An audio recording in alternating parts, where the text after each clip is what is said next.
Support comes from Missouri Forest Products Association, committed to sustainable and sound conservation of the state's forests, which support more than 41,000 Missouri jobs, resulting in a $10 billion industry. ChooseWood.com.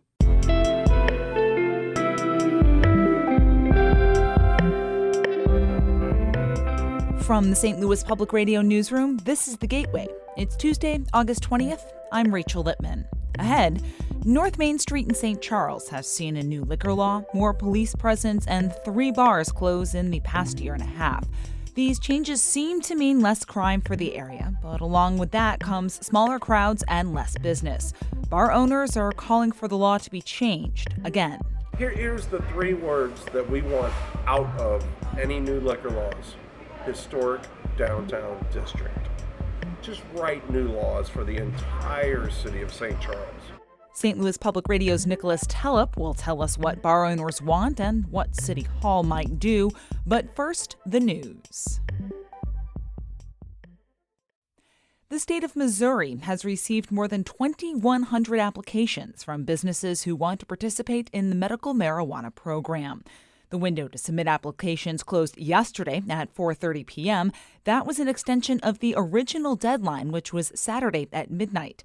Lyndall Fraker is the director of the medical marijuana program. He says the decision to extend the deadline was a good one, especially because the state received more than 800 applications in the last 24 hours. We had learned over the application period that there was a lot of questions, a lot of people calling and asking for assistance with their application. So we wanted to give that full service to everyone. So we felt like moving it to a business day would help do that. Fraker says when the state announced the deadline extension last Thursday, the Department of Health and Senior Services had received only 250 applications to grow product, distribute, test, transport it, and more. A top Missouri Republican says the state dropped more than 100,000 people from the Medicaid rolls because they don't qualify for the program. As St. Louis Public Radio's Sarah Fenton reports, Republican Speaker of the House Elijah Haar says the state's been using a new computer system to determine eligibility. Haar says previous administrations had not been making sure recipients were eligible for the insurance program, which covers low-income and disabled people. He also says an improved state economy means Missourians are making more money and no longer qualify. But Washington University professor Tim McBride, who until recently oversaw the Medicaid Oversight Committee, thinks the state's economy hasn't improved enough in recent years to push so many recipients off the rolls. Most of those kids probably still should be eligible for Medicaid, and unless their parents' incomes doubled or tripled, and I don't see evidence in other economic data to suggest that's what's going on. More than 850,000 people were enrolled in the program as of July 2019. I'm Sarah Fenton, St. Louis Public Radio. Health officials have found mosquitoes carrying the West Nile virus in St. Charles County. The county's Division of Environmental Health and Protection has been trapping mosquitoes in the county all summer, but this is the first time they've detected the virus this year. Although officials say there is no cause for alarm, they are asking residents to remove any standing water from their property and eliminate potential mosquito breeding grounds. West Nile virus can cause a range of symptoms, including fever and vomiting, and can be deadly to humans, but human cases are rare. Only one person has contracted the virus in Missouri so far in 2019. That's according to data from the Centers for Disease Control and Prevention.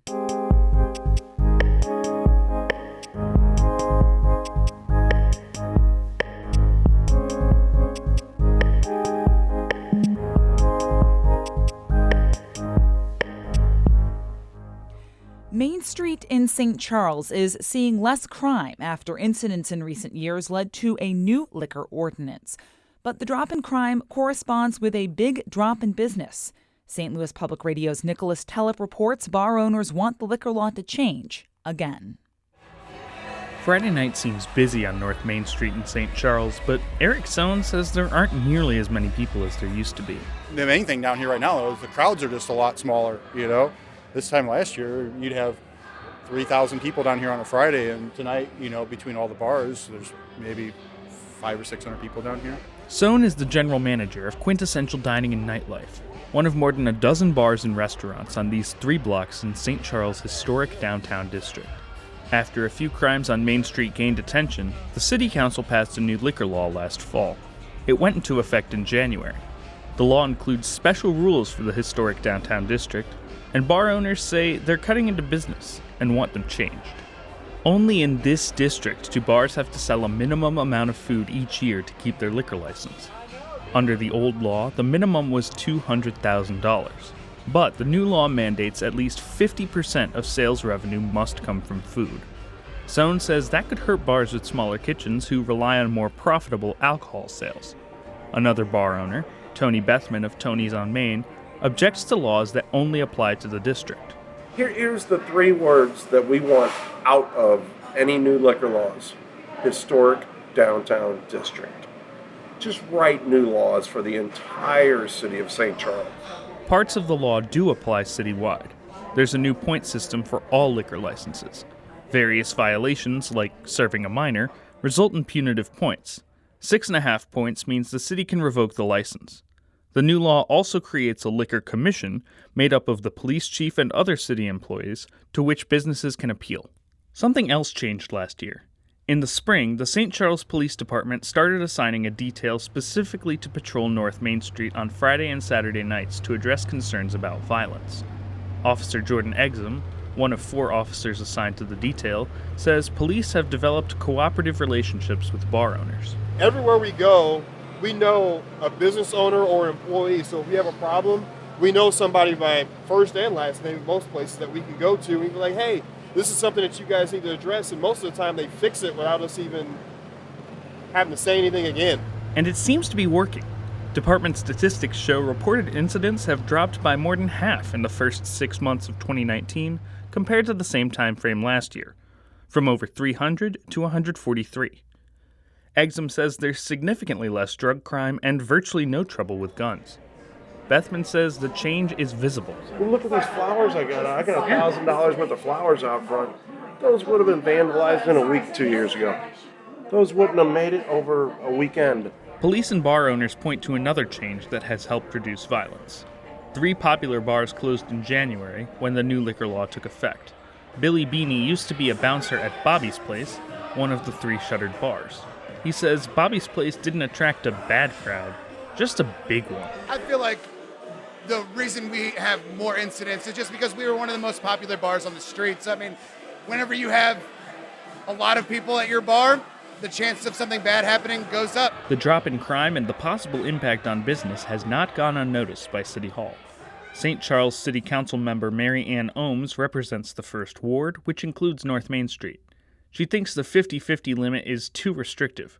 What's more, other new safety measures are keeping the area safe. We installed cameras, we've got lights that come up. It's a zero-tolerance environment now, so I wanted to see those work before making it more strict or more difficult for these restaurant bars to make it. She recently proposed changing the minimum ratio to 25% food and adding a representative from Main Street to the appeal board. The council withdrew that bill right before final passage to make more revisions. Ohms plans to work on the replacement law and hopes to have it to the council in the coming months. I'm Nicholas Tellup, St. Louis Public Radio. You can see photos and a map of North Main Street at our website, stlpublicradio.org. Holly Edgell and Shula Newman edited that piece from Nicholas. Newman is the executive editor of St. Louis Public Radio. The music you hear on The Gateway is by Ryan McNeely of Adult Fur. I'm Rachel Lippman, and from the St. Louis Public Radio newsroom, this has been The Gateway.